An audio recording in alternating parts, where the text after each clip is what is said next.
야, 이게 다야? 겨우 이만큼 가져왔어? 너 나 속여? 당장 더 내놔. 어머니, 이거 우리 친정아빠 수술비예요. 제발요, 이것까지 가져가시면 우리 아빠 돌아가세요. 네 아빠 죽는 게 나랑 무슨 상관이야? 돈 없으면 네 몸이라도 팔아와. 내 아들 인생 망친 대가가 겨우 이거야? 어머니, 사람이 어떻게 그래요? 당신이 악마지 사람이야. 그날 저는 알았습니다. 저를 지옥으로 몰아넣던 어머니의 손이 사실은 세상에서 가장 간절하게 떨리고 있었다는 것을요. 여러분이라면 이런 시어머니를 용서하실 수 있나요? 안녕하세요. 35살 결혼 3년 차 유지안입니다. 아직도 그날 아침을 잊지 못한다. 결혼식을 올린 지 겨우 한 달, 신혼의 달콤함이 채 가시기도 전이었다. 거실 바닥엔 10,000원권과 50,000원권이 어지럽게 흩어져 있었다. 누군가 일부러 바닥에 내던진 것처럼 정리할 의지조차 허락되지 않는 모양새였다. 지아는 그 한가운데 주저앉아 있었다. 손엔 급여 명세서가 구겨진 채 들려 있었고 어깨는 이유 없이 떨리고 있었다. 이게 다야? 시어머니 말순의 목소리는 낮았지만 날카로웠다. 마치 숫자를 세듯, 아니 죄를 판결하듯 지안을 내려다보는 눈빛이었다. 어머니, 이번 달은 병원비가 좀 있어서요. 다음 달엔. 말이 끝나기도 전에 지폐 한 장이 지안의 얼굴 앞으로 날아왔다. 퍽 하는 둔탁한 소리와 함께 핑계는 필요 없어. 결혼했으면 내 돈은 우리 집 돈이야. 월급의 80%는 기본이고 친정에서 받은 돈도 다 내놔. 그날 이후 지안의 인생은 매달 1,000만 원을 바치는 며느리로 요약되었다. 아침에 눈을 뜨면 가장 먼저 드는 생각은 하나였다. 이번 달엔 또 어떻게 돈을 만들어야 하지. 지아는 평범한 회사원이었다. 야근을 마다하지 않았고 회식 자리에서도 먼저 나서서 분위기를 맞췄다. 주말엔 알바까지 했다. 남편에게는 말하지 않았다. 괜히 쓸데없는 고생한다는 말을 듣고 싶지 않았기 때문이다. 하지만 시어머니 말수는 달랐다. 왜 이렇게 얼굴이 썩었어? 돈 버느라 힘든 티 내는 거야? 그럴 체력이 없으면 나가. 내 아들 인생 망치지 말고. 말수는 언제나 아들을 앞세웠다. 하지만 정작 아들은 그 자리에 없었다. 아니, 있어도 없는 사람 같았다. 남편은 고개를 숙인 채 침묵했다. 어머니의 말이 끝나길 기다리는 사람처럼. 엄마, 그만 좀. 조용히 해. 내가 돈 벌어오나? 그 한마디에 남편은 입을 다물었다. 그 순간 지아는 깨달았다. 이 집에서 자기 편은 아무도 없다는 사실을. 그날 밤 지아는 화장실에서 울었다. 물이 흐르는 소리에 자신의 울음이 묻히길 바라면서 거울 속 자신의 얼굴이 너무 낯설어서 차마 오래 보지 못했다. 나는 왜 여기까지 와버린 걸까? 하지만 진짜 지옥은 그때부터 시작이었다. 결혼 3년. 지아는 점점 사람이 아니라 현금 흐름이 되어갔다. 시어머니 말수는 매달 날짜를 정확히 기억했다. 급여일 다음 날 아침 9시. 지안의 휴대폰엔 어김없이 전화가 걸려왔다. 입금 아직이네? 설마 또 숨긴 거 아니지? 지안은 점점 통장을 보여주는 것조차 습관이 되었다. 비밀번호를 바꾸는 건 상상도 할 수 없었다. 바꾸는 순간 그날은 지옥이 될 게 뻔했으니까. 몸이 망가져갔다. 어느 겨울 지아는 고열로 쓰러졌다. 회사에서 조퇴를 하고 병원에 가려던 순간 말순의 전화가 왔다. 어디야? 몸이 너무 안 좋아서 병원 좀. 병원? 그 돈이면 하루를 버텨. 약국에서 타이레놀이나 사. 그리고 그날 밤 말순은 지안의 지갑에서 현금을 꺼내갔다. 아플수록 정신 차려야지. 돈 세는 소리 하지 말고. 지아는 침대에 누운 채 천장을 바라봤다. 눈물이 났지만 울 힘조차 없었다. 그 무렵부터 댓글이 보이기 시작했다. 물론 실제 댓글은 아니었다. 지안이 상상 속에서 듣는 세상의 목소리였다. 당장 이혼해라. 저런 시어머니는 사람 아니다. 지안도 알고 있었다. 하지만 도망칠 수 없었다.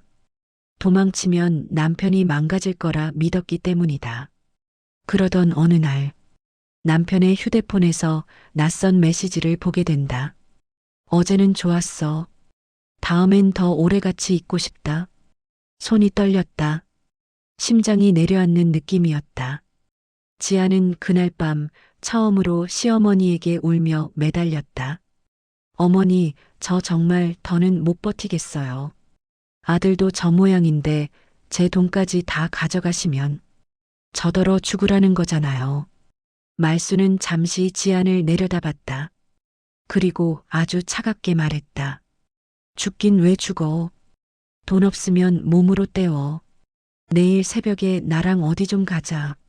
그 말은 협박처럼 들렸고 지아는 그날 밤 한숨도 자지 못했다. 새벽 공기는 유난히 차가웠다. 지아는 코끝이 얼어붙는 느낌에 숨을 깊게 들이마셨다. 차창 밖으로 스쳐 지나가는 가로등 불빛이 하나씩 사라질 때마다 가슴속 불안은 더 짙어졌다. 시어머니 말수는 오늘따라 아무 말도 하지 않았다. 평소 같으면 표정이 왜 그 모양이냐, 돈 생각 안 하고 멍하니 있지 말라는 잔소리가 쏟아졌을 텐데 오늘은 달랐다. 운전대만 꽉 쥔 채 앞만 보고 있었다. 그 침묵이 더 무서웠다. 어머니, 어디 가는 거예요? 지안의 목소리는 스스로도 놀랄 만큼 작았다. 말수는 한참을 지나서야 짧게 말했다. 가면 알아. 그 말 한마디에 지안은 더 묻지 못했다. 몸으로 때우라던 어젯밤의 말이 계속 머릿속을 맴돌았다. 혹시 정말로 자신을 어디 이상한 곳에 넘기려는 건 아닐까? 별의별 상상이 다 들었다. 차는 한참을 달려 낡은 건물 앞에 멈췄다. 요양원이었다. 간판에 글씨는 발에 있었고 자동문은 느릿하게 열렸다 닫혔다. 들어서는 순간 소독약 냄새가 코를 찔렀다. 휠체어를 탄 노인들이 복도를 오가고 있었고 벽에는 오래된 봉사 사진들이 빛이 바랜 채 걸려 있었다. 여긴 왜? 지안이 말을 꺼내려는 순간 말수는 이미 안으로 들어가고 있었다. 간호사와 몇 마디를 나누더니 곧바로 엘리베이터 쪽으로 향했다. 그리고 다시 차. 이번엔 목적지가 더 이상했다. 작고 허름한 변호사 사무실. 유리문엔 법률사무소라는 글씨가 붙어 있었고 내부는 조용했다. 말수는 아무 설명 없이 문을 열고 들어갔다. 넌 여기서 기다려.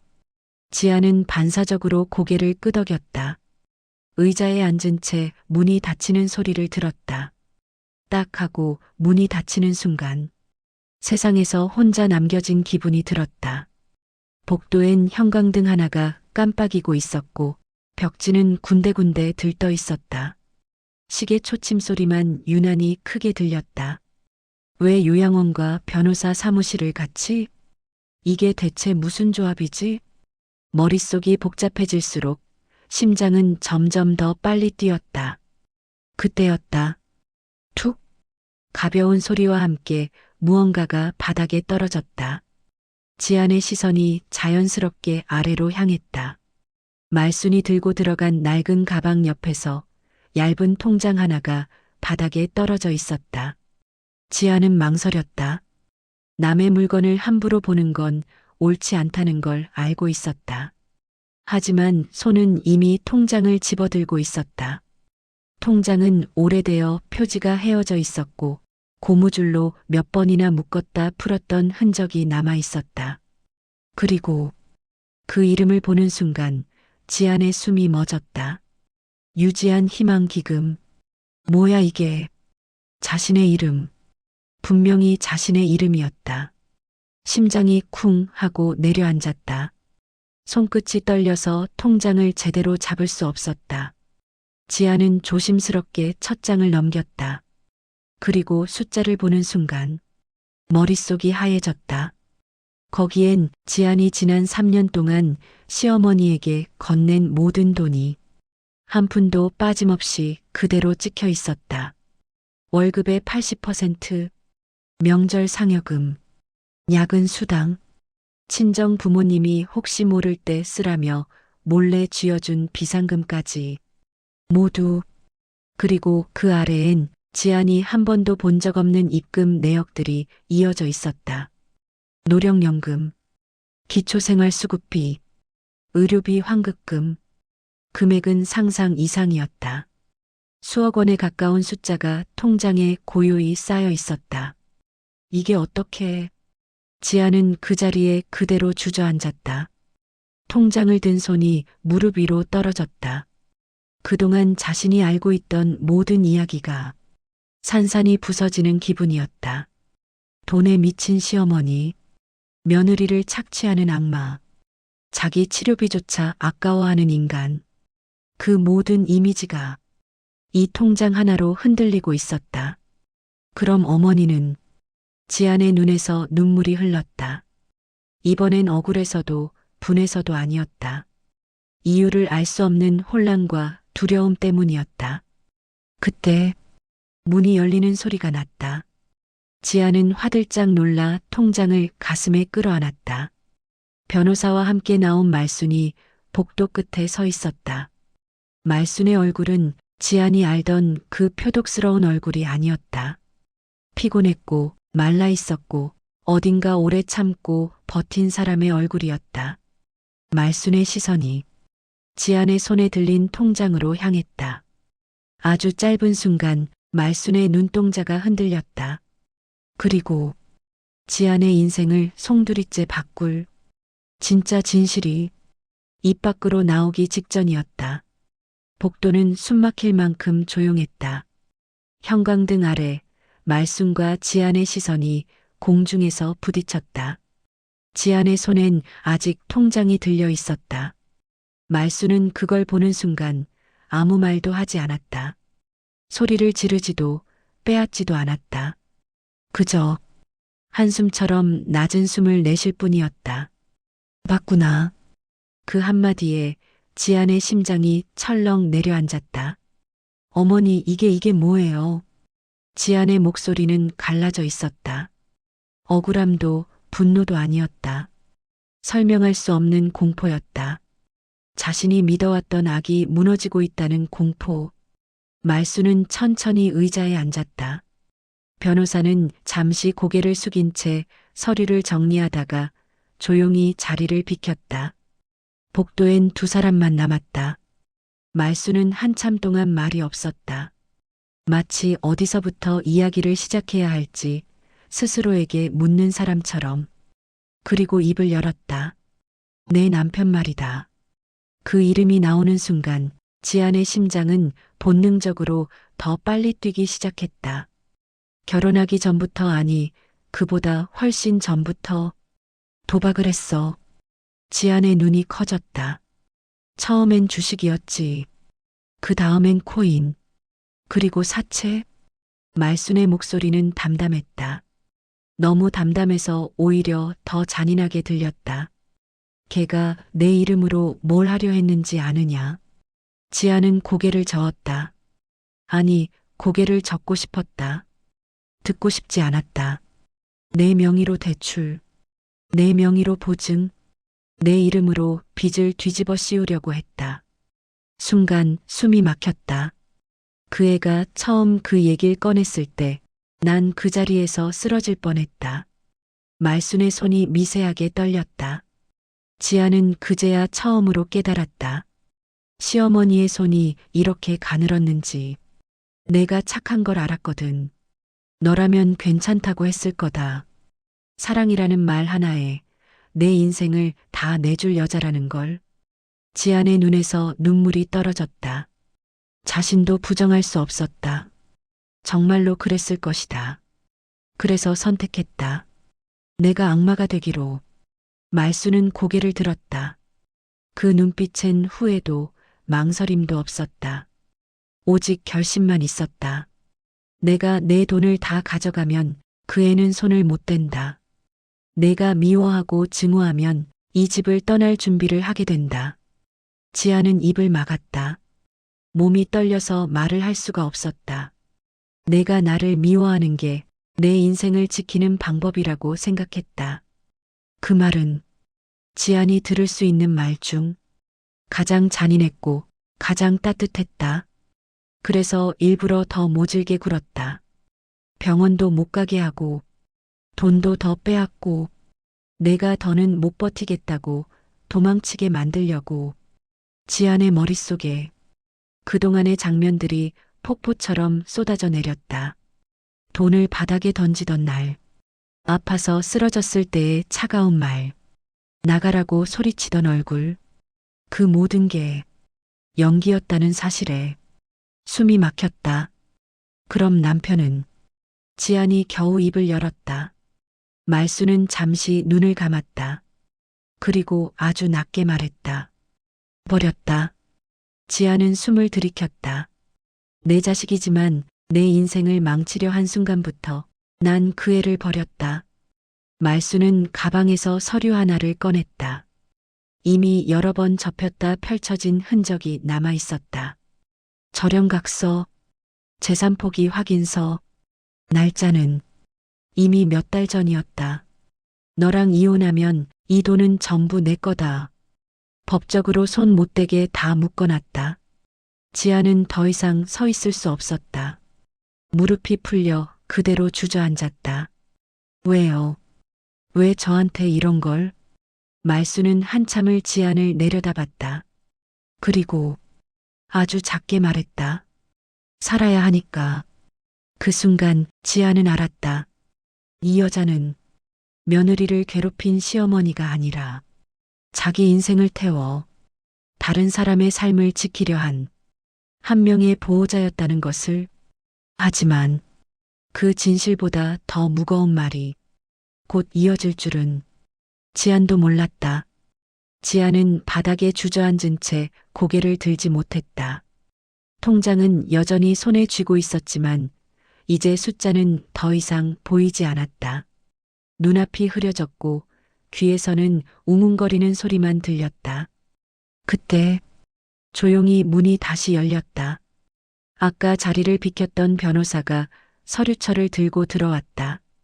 그의 표정은 지나치게 조심스러웠다.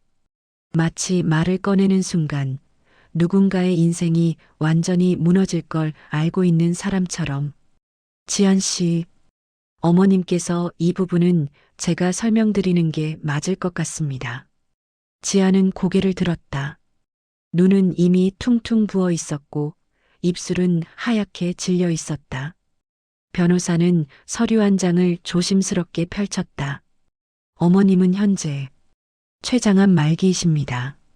순간 공기가 멈춘 것 같았다. 지아는 그 말을 이해하지 못했다. 아니, 이해하고 싶지 않았다. 말기요?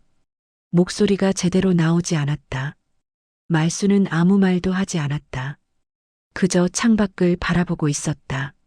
마치 이미 이 말이 나올 걸 알고 있었다는 사람처럼. 의사 소견으로는 적극적인 치료를 받아도 시간이 많지 않습니다. 지안의 머릿속에서 무언가가 뚝 하고 끊어졌다. 그럼 요양원은? 지안이 떨리는 목소리로 물었다. 말순이 그제야 입을 열었다. 내가 들어갈 곳이다. 그 말은 너무 담담해서 오히려 잔인하게 들렸다. 치료는 안 하실 건가요? 지안의 눈물이 다시 쏟아졌다. 말수는 짧게 웃었다.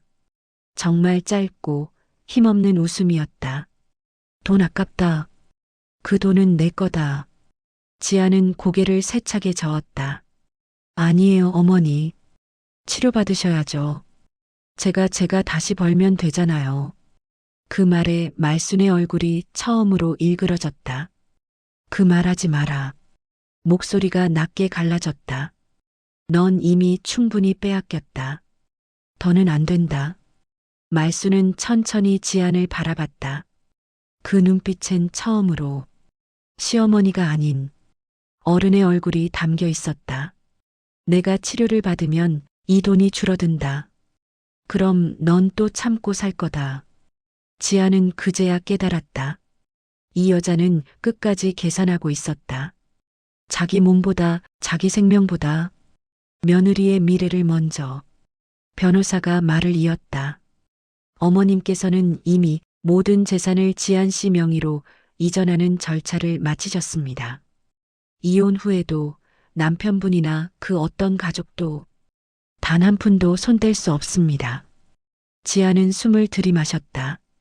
폐가 찢어질 것처럼 아팠다. 그럼 어머니는요?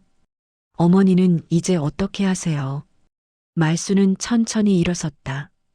그 동작 하나에도 몸이 많이 상한 게 느껴졌다. 난 이제 됐다. 그리고 지안을 내려다보며 말했다. 내가 나가서 다시는 이런 집에 안 돌아오면 그걸로 충분하다.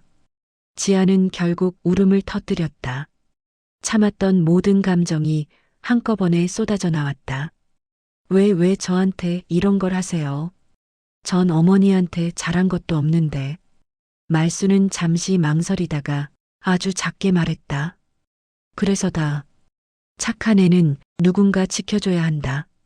그 말 한마디에 지안의 마음이 완전히 무너졌다.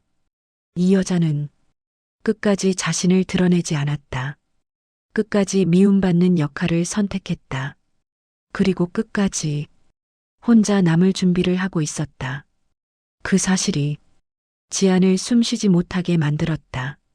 하지만 말수는 이미 등을 돌리고 있었다.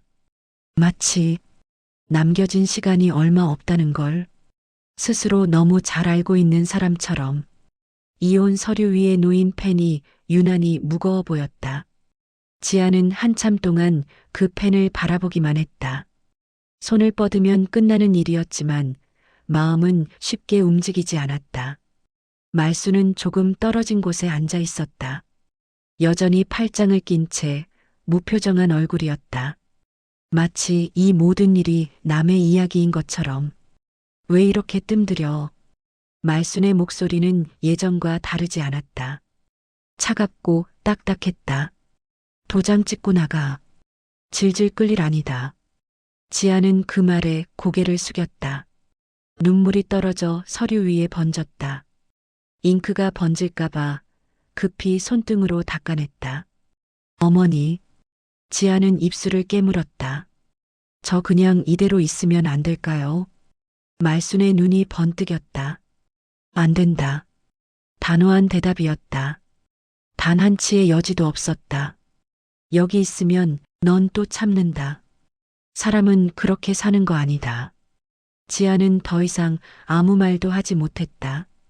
펜을 들어 서류 위에 도장을 찍었다. 쾅! 그 소리가 지안의 결혼 생활이 끝났다는 신호처럼 울렸다. 변호사는 조용히 서류를 정리했다. 필요한 설명을 몇 마디 덧붙였지만 지안의 귀에는 거의 들어오지 않았다. 그저 말순의 뒷모습만 보였다. 이 돈, 말순이 마지막으로 말했다. 내 인생 다시 시작하는 데 써. 누구 눈치도 보지 말고. 지아는 결국 자리에서 일어나 말순 앞으로 다가갔다. 그리고 참아왔던 걸 터뜨렸다. 어머니는요? 어머니는 혼자 어떻게 하세요? 말순은 잠시 지안을 바라보다가 고개를 돌렸다. 난 괜찮다. 그 말이 세상에서 제일 잔인한 거짓말처럼 들렸다.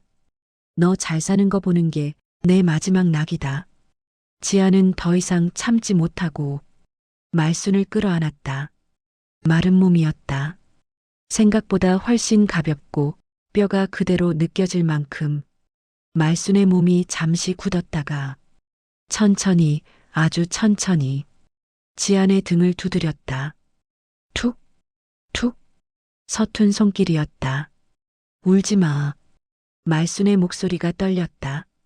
그녀는 끝까지 울음을 삼키고 있었다. 너 울면 내가 한 짓이 헛짓이 된다. 두 사람은 아무 말 없이 한참을 그렇게 서 있었다. 그리고 헤어질 시간이 왔다. 요양원 복도 끝에서 말수는 뒤돌아보지 않았다. 지아는 그 마른 어깨를 바라보다가 그 자리에 주저앉았다. 그날 이후 지아는 다시 살기 시작했다. 처음으로 자기 이름으로 된 집을 계약했고 처음으로 미래를 걱정하지 않는 잠을 잤다. 그리고 가끔 통장을 열어본다.